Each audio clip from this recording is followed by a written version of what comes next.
ಪ್ರಿಯ ವೀಕ್ಷಕರೇ ನಮಸ್ಕಾರ. ನಾನು ಶರತ್. ನೀವು ನೋಡ್ತಾ ಇದ್ದೀರಾ JBM TV. ಇಂದು ಕಾರ್ಮಿಕ ದಿನಾಚರಣೆ. JBM TVಯ ಪರವಾಗಿ ತಮಗೆಲ್ಲರಿಗೂ ಕಾರ್ಮಿಕ ದಿನಾಚರಣೆಯ ಹಾರ್ದಿಕ ಶುಭಾಶಯಗಳು. ಜೊತೆಗೆ ಇಂದು ನಮ್ಮ ಜೊತೆಗಿದ್ದಾರೆ CITU ಕಾರ್ಮಿಕ ಮುಖಂಡರಾದಂತಹ ಗೈಬು ಜೈನೆ ಖಾನ್ ಅವರಿಂದ ಈ ಕಾರ್ಮಿಕ ದಿನಾಚರಣೆಯ ಮಹತ್ವವನ್ನು ತಿಳಿದುಕೊಳ್ಳೋಣ. ಸರ್, ತಮಗೆ ಈ ಕಾರ್ಯಕ್ರಮದಲ್ಲಿ ಸ್ವಾಗತ ಬಯಸ್ತಾ ಇದ್ದೀನಿ. ನಮಸ್ಕಾರ. ಪ್ರಪ್ರಥಮವಾಗಿ ಕಾರ್ಮಿಕ ಪದ್ಧತಿ ಎಲ್ಲಿಂದ ಪ್ರಾರಂಭವಾಯಿತು, ಇದರ ಇತಿಹಾಸವೇನು?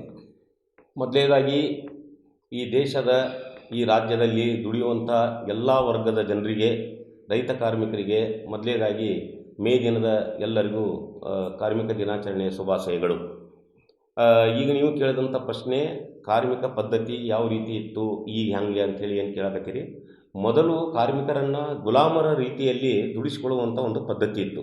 ಗುಲಾಮಗಿರಿ ಪದ್ಧತಿ ಒಳಗೆ ಬರ್ತಿತ್ತು ಅಂದ್ರೆ ಹೆಂಗಪ್ಪ ಅಂತಂದ್ರೆ, ದುಡಿಯುವಂಥ ಜನ ಬೆಳಿಗ್ಗೆ ಸೂರ್ಯ ಹುಟ್ಟುವುದನ್ನು ನೋಡಬಾರ್ದು, ಸೂರ್ಯ ಮುಳುಗುವುದನ್ನು ನೋಡಬಾರ್ದು. ಈ ರೀತಿ ತಾಸುಗಟ್ಟಲೆ ಅಂದರೆ 20 ತಾಸುಗಟ್ಟಲೆ ಅವರನ್ನು ಕೆಲಸ ಮಾಡಿಸ್ಕೊಂಡು ಅವರಿಗೆ ಯಾವುದೇ ರೀತಿಯಿಂದ ಯಾವುದೇ ಸರಿಯಾದ ವೇತನ ಇಲ್ಲದೆ, ಯಾವುದೇ ಸೌಲಭ್ಯಗಳಿಲ್ಲದೆ ಗುಲಾಮರ ರೀತಿಯಲ್ಲಿ ದುಡಿಸ್ಕೊಳ್ಳುವಂಥ ಒಂದು ಪದ್ಧತಿ ಇತ್ತು. ಈ ಪದ್ಧತಿಯ ವಿರುದ್ಧ ಸಿಡಿದೆದ್ದು ಏನು 1886ನೇ ಇಸವಿಯೊಳಗೆ ಚಿಕಾಗೋ ಅನ್ನುವಂಥ ಒಂದು ಮೈದಾನದಲ್ಲಿ ಒಂದು ದೊಡ್ಡ ಪ್ರಮಾಣದ ಒಂದು ಚಳವಳಿ ಆಯಿತು. ನಾವು 8 ತಾಸು ಕೆಲಸ ಮಾಡೋರು, ನಮಗೆ ಕನಿಷ್ಠ ವೇತನ ಬೇಕು, ನಮಗೆ ಎಲ್ಲ ಕಾರ್ಮಿಕ ಸೌಲಭ್ಯಗಳನ್ನು ಕೊಡಬೇಕನ್ನುವಂಥ ನಿಟ್ಟಿನಲ್ಲಿ ಒಂದು ದೊಡ್ಡ ಪ್ರಮಾಣ ರಕ್ತದ ಕ್ರಾಂತಿನೇ ಹರಿಯುತ್ತದು. ಅಂಥ ಒಂದು ದೊಡ್ಡ ಚಳವಳಿ ಆಯಿತು. ಆ ಚಳವಳಿ ಶಾಂತಿಯುತವಾಗಿ ನಡೆಯುತ್ತಿರುವಂಥ ಸಂದರ್ಭದಲ್ಲಿ ಅವಾಗಿನ ಮಾಲೀಕರ ಜೊತೆ ಇರುವಂಥ ಪೊಲೀಸರು ಮಾಲೀಕರ ಮಾತು ಕೇಳಿ ಇವ್ರ ಮೇಲೆ ಏನು ಲಾಠಿ ಚಾರ್ಜ್, ಗೋಲಿಬಾರ್ ಆಯಿತು. ಆ ಗೋಲಿಬಾರ್ದಲ್ಲಿ 3-4 ಜನ ಕಾರ್ಮಿಕ ಮುಖಂಡರು ಸತ್ತರು. ಆಮೇಲೆ ಇವರು ಪೊಲೀಸರ ವಿರುದ್ಧ ಇವರು ಗೋಲಿಬಾರ್ ಎಲ್ಲ ಮಾಡಿದರು. ಪೊಲೀಸರು ಸತ್ತರಲ್ಲಿ 2-3 ಜನ ಪೊಲೀಸರು ಸತ್ತರು. ಇವರು ಪೊಲೀಸರ ಮೇಲೆ ಕೈ ಮಾಡ್ಯಾರ ಅಂಥೇಳಿ 1-2-3-4 ಮಂದಿಗೆ ಗಲ್ಫಾಸಿನೂ ಆಯಿತು.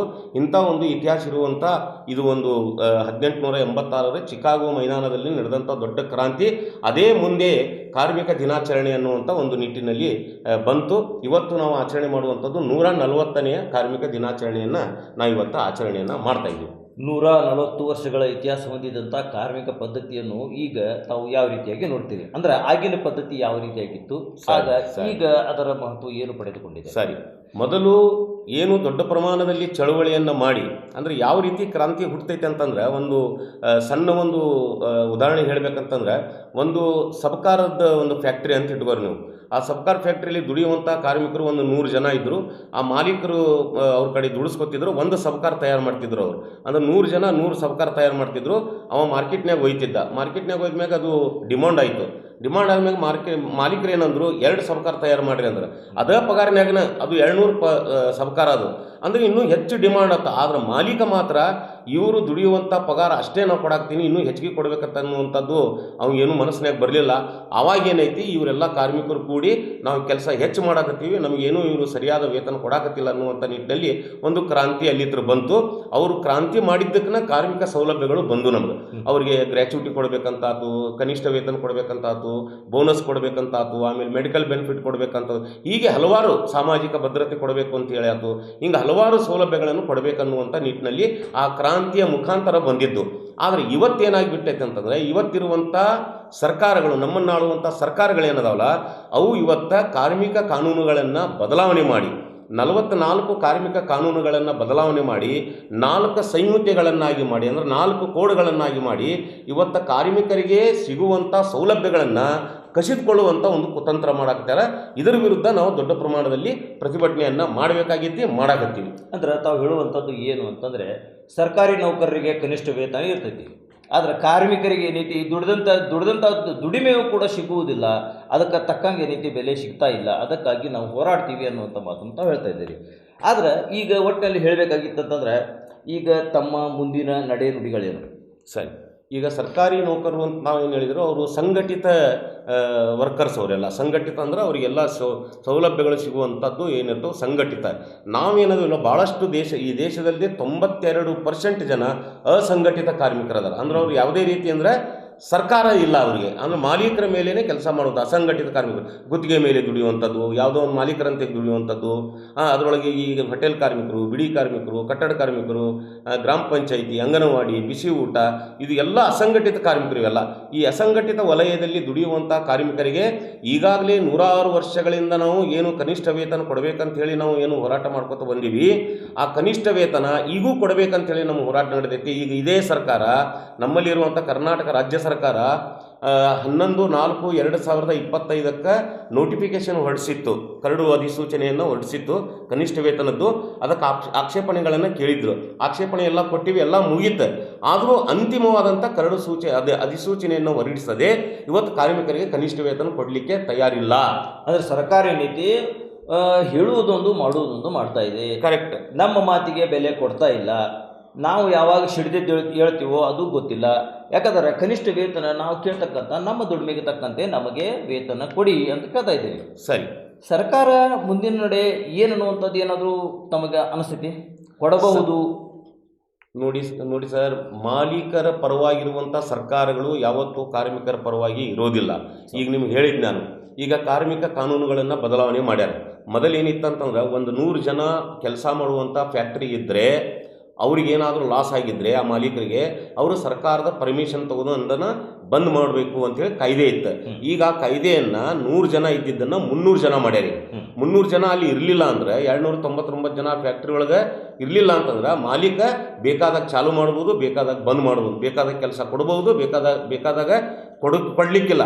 ಈ ರೀತಿಯ ಇರುವಂಥ ಕೇಂದ್ರ ಮತ್ತು ರಾಜ್ಯ ಸರ್ಕಾರಗಳು, ಎರಡೂ ಸರ್ಕಾರಗಳು ಇವತ್ತೇನೈತಿ ಬಂಡವಾಳಶಾಹಿ ಅಥವಾ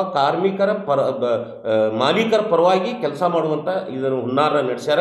ಇವತ್ತು ಕಾರ್ಮಿಕರ ಹೊಟ್ಟೆ ಮೇಲೆ ಕಾಲು ಕೊಟ್ಟು ಇವತ್ತು ಮಾಲೀಕರ ಜೇಬು ತುಂಬುವಂಥ ಕೆಲಸ ಮಾಡಕ್ತಾರೆ. ಇದರ ವಿರುದ್ಧ ಏನೈತಿ, ಯಾವ ರೀತಿ ಚಿಕಾಗೋ ಮೈದಾನದಲ್ಲಿ ಒಂದು ದೊಡ್ಡ ಚಳವಳಿ ಆಗಿತ್ತು, ಅದೇ ಟೈಪ್ ಇನ್ನೊಂದು ಚಳವಳಿ ಬರಲಿಕ್ಕೆ ಸಮೀಪ ಇದೆ ದಿವಸಗಳು. ಅಂತಂದರೆ ಮಾಲೀಕರ ಪರವಾಗಿ ಸರ್ಕಾರ ಇದೆ, ಆಮೇಲೆ ಕಾರ್ಮಿಕರಿಗೆ ಹೊಟ್ಟೆಗೆ ಬರಿ ಕೊಡ್ತಾ ಇದೆ ಅನ್ನುವಂಥದ್ದು. ಯಾಕಂದರೆ ಈಗ ನೀವು ಅಪರೋಕ್ಷವಾಗಿ ಹೇಳಿದ್ರಿ, ತಮಗೆ ಬೇಕಾದಾಗ ಚಾಲು ಮಾಡ್ಬೋದು, ಬೇಕಾದಾಗ ಬಂದ್ ಮಾಡ್ಬೋದು ಅನ್ನೋಂಥ. ಆದರೆ ಮಾಲೀಕರಿಗೆ ಏನೂ ತೊಂದರೆ ಇರೋದಿಲ್ಲ, ಆದರೆ ಸಾಯುವುದೇನೈತಿ ಕಾರ್ಮಿಕನೇ ಅಲ್ಲಿ ಸಾಯ್ಬೇಕಾಗ್ತೈತಿ ಅನ್ನುವಂಥದ್ದು. ಯಾಕಂದರೆ ದುಡಿದಾಗಲೇ ತಿನ್ನಕ್ಕೆ ಸಿಗುವಂಥ ಪರಿಸ್ಥಿತಿ ಒಳಗೆ ಈಗಿನ ಕಾಲದಾಗ, ಯಾಕಂದರೆ ದಿನನಿತ್ಯ ಕೆಲಸ ಬೇರೆ ಸಿಗಂಗಿಲ್ಲ. ಕೆಲಸ ಸಿಕ್ಕರೂ ಸಹಿತ ಅಷ್ಟೊಂದು ಕೈ ತುಂಬ ಸಂಬಳ ಕೂಡ ಸಿಗಂಗಿಲ್ಲ. ಅಂಥದ್ರಲ್ಲಿ ಈ ಫ್ಯಾಕ್ಟ್ರಿಗಳು ಬಂದಾದ್ರೆ ತಮ್ಮ ಮನ್ಸಿಗೆ ಬಂದಂಗೆ ಚಾಲು ಮಾಡೋದು, ತಮ್ಮ ಮನ್ಸಿಗೆ ಬಂದಾಗ ಬಂದ್ ಮಾಡುವಂಥದ್ದು ಈ ಕಾಯ್ದೆಗಳು ಅದಾವ. ಅದಕ್ಕೆ ಈ ಕಾಯ್ದೆ ಒಳಗೆ ಏನಾದರೂ ಬದಲಾವಣೆ ಆಗುವ ಸಾಧ್ಯತೆಗಳಿವೆ ಅಥವಾ ತಮ್ಮ ಬೇಡಿಕೆಗಳು ಏನಾದರೂ ಇವೆ? ನಮ್ಮನ್ನು ಆಳುವಂಥ ಸರ್ಕಾರಗಳ ವಿರುದ್ಧ ಯಾವಾಗಿನವರೆಗೆ ಇಡೀ ಭಾರತ ದೇಶದಲ್ಲಿ ಎಲ್ಲ ಕಾರ್ಮಿಕರು ಸೇರಿ ಚಿಕಾಗೋ ಮೈದಾನದಲ್ಲಿ ಆದಂಥ ಒಂದು ದೊಡ್ಡ ಹೋರಾಟ ಅಥವಾ ಅಕ್ಟೋಬರ್ ಕ್ರಾಂತಿ ಅಂತ ಒಂದಾಗಿತ್ತು, ಅಂಥ ಒಂದು ದೊಡ್ಡ ಕ್ರಾಂತಿ ಆದರೆ ಈ ನಮ್ಮನ್ನು ಆಳುವಂಥ ಬಂಡವಾಳಶಾಹಿ ಪಕ್ಷಗಳೇನದಾವು ಇವರಿಗೆ ತಕ್ಕ ಪಾಠ ಕಲಿಸಿದರೆ ಮಾತ್ರ ಇವತ್ತು ಕಾರ್ಮಿಕರಿಗೆ ಸಿಗುವಂಥ ಸೌಲಭ್ಯಗಳು ಮತ್ತೆ ಸಿಗಬಹುದು. ಇದರ ವಿರುದ್ಧ ನಾವೆಲ್ಲರೂ ಈಗಾಗಲೇ ನಾವು ಪ್ರಯತ್ನ ಮಾಡಾಕ್ತೀವಿ. ಎಲ್ಲ ಕಾರ್ಮಿಕರನ್ನು ಒಳಗೊಂಡು ಒಂದು ದೊಡ್ಡ ಸಂಘಟನೆಯನ್ನು ಕಟ್ಟಿ, ವಿಶಾಲವಾದಂಥ ಒಂದು ಸಂಘಟನೆಯನ್ನು ಕಟ್ಟಿ ನಾವು ಹೋರಾಟಕ್ಕೆ ಮುಂದಾಗಬೇಕಾಗಿತ್ತು. ಹೋರಾಟದ ಮೂಲಕವೇ ಈ ಕಾಯ್ದೆ ಕಾನೂನುಗಳು ಮತ್ತೆ ನಮಗೆ ಸಿಗುವಂಗೆ ಮಾಡ್ತವೆ. ಯಾವುದೇ ರೀತಿಯಿಂದ ಸರ್ಕಾರಗಳ ಮೇಲೆ ನಮಗೆ ಭರವಸೆ ಇಲ್ಲ. ನಾವು ಚಿಕ್ಕಂದಿನಿಂದಲೇ ಇವರಿಗೆ ನೋಡ್ತಾ ಇದ್ದೇವೆ. ಯಾಕಂತಂದರೆ ಹುಟ್ಟು ಹೋರಾಟಗಾರನಿಂದ ಅನಿಸಿಕೊಂಡಂಥ ಜೈಬು ಗೈರೇಖಾನ್ ಬಡವರ ಪರವಾಗಿ, ಕೂಲಿ ಕಾರ್ಮಿಕರ ಪರವಾಗಿ, ಯಾರಿಗೆ ಅನ್ಯಾಯವಾಗ್ತಾ ಇದೆ ಅವರ ಪರವಾಗಿ ನಿಂತುಕೊಂಡು ಏನೈತಿ ಹೋರಾಟ ನಡೆಸಿ ಅದನ್ನು ಜಯ ಸಾಧಿಸುವ ಒಂದು ಹುನ್ನಾರ ಇವರಲ್ಲಿ ಇದೆ.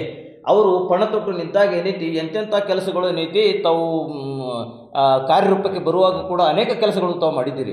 ಈಗಲೂ ಕೂಡ ನಾವತ್ತೆ ಕಾರ್ಮಿಕರಿಗೆ ಜಯವಾಗಲಿ, ಅವರ ಬೇಡಿಕೆಗಳು ಈಡೇರಲಿ ಅಂತೇಳಿ ನಾವು ಈ ಶುಭ ಹಾರೈಕೆಯೊಂದಿಗೆ ಕಾರ್ಮಿಕ ದಿನಾಚರಣೆಗೆ ಶುಭ ಹಾರೈಸುತ್ತಾ ತಮ್ಮ ಅಮೂಲ್ಯವಾದಂಥ ಸಮಯ ನಮಗೆ ಕೊಟ್ಟಿದ್ದಕ್ಕೆ ತಮಗೂ ಕೂಡ ತುಂಬ ಹೃದಯದ ಧನ್ಯವಾದಗಳನ್ನು ಅರ್ಪಿಸ್ತಾ ಇದ್ದೇವೆ. ಪ್ರಿಯ ವೀಕ್ಷಕರೇ, ತಮಗೆ ಅನಿಸಿಕೆ ಅಭಿಪ್ರಾಯಗಳನ್ನು ಇದರಲ್ಲಿ ಹಂಚಿಕೊಳ್ಳಿ ಮತ್ತು ಕಾರ್ಮಿಕ ದಿನಾಚರಣೆ ಶುಭಾಶಯಗಳೊಂದಿಗೆ ಈ ಕಾರ್ಯಕ್ರಮ ಮುಕ್ತಾಯವಾಗುತ್ತದೆ. ಮಕ್ಕಳನ್ನು ಪ್ರೀತಿಸಿ, ಹಿರಿಯರನ್ನು ಗೌರವಿಸಿ. ಎಲ್ಲರಿಗೂ ಕಾರ್ಮಿಕ ದಿನದ ಶುಭಾಶಯ, ವಂದನೆಗಳು. ನಮಸ್ಕಾರ.